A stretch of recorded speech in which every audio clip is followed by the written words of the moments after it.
আজকে আমরা তৃতীয় শ্রেণীর বিজ্ঞান বইয়ের ৫৭ ও ৫৮ পৃষ্ঠার সমাধান করব। অনুশীলনী ১। সঠিক উত্তরে টিক চিহ্ন দিই। কোনটি তরল পদার্থের বৈশিষ্ট্য নয়? ওজন আছে, নির্দিষ্ট ওজন আছে, নির্দিষ্ট আকার আছে, নির্দিষ্ট আয়তন আছে। উত্তর গ, নির্দিষ্ট আকার আছে।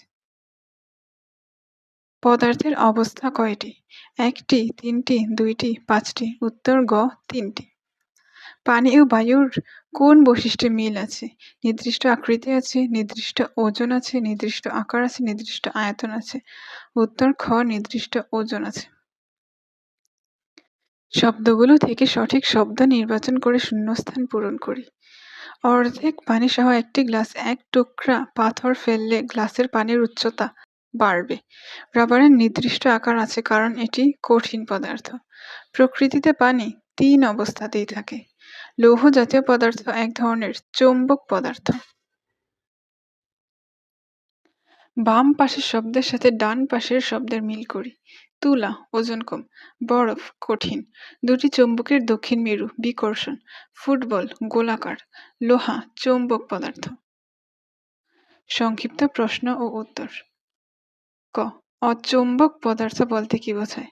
চুম্বক যে পদার্থগুলোকে কাছে টানে না সেগুলোকে অচুম্বক পদার্থ বলে, যেমন কাগজ, মাটি, প্লাস্টিক ইত্যাদি। একটি দণ্ড চুম্বক কখন অপর একটি দণ্ড চুম্বককে আকর্ষণ করে?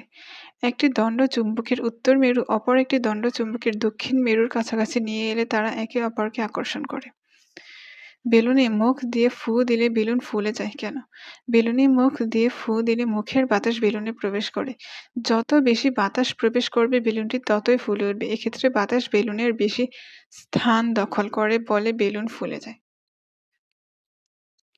বর্ণনামূলক প্রশ্ন ও উত্তর। প্রশ্ন ক, দৈনন্দিন জীবনে ব্যবহার করি এরূপ ৩টি বস্তুর নাম এবং তাদের দায়িত্বশীল ব্যবহার লিখি। দৈনন্দিন জীবনে ব্যবহার করি এরূপ ৩টি বস্তু হলো ছুরি, কাচের বোতল, গরম পাতিল। নিচে এসব বস্তুর দায়িত্বশীল ব্যবহার লেখা হলো। ছুরি, ছুরি জাতীয় ধারালো জিনিস ধরা বা ব্যবহারে সাবধান থাকতে হবে, যাতে নিজে বা অন্য কেউ খোঁচা খেয়ে আঘাতপ্রাপ্ত না হয়।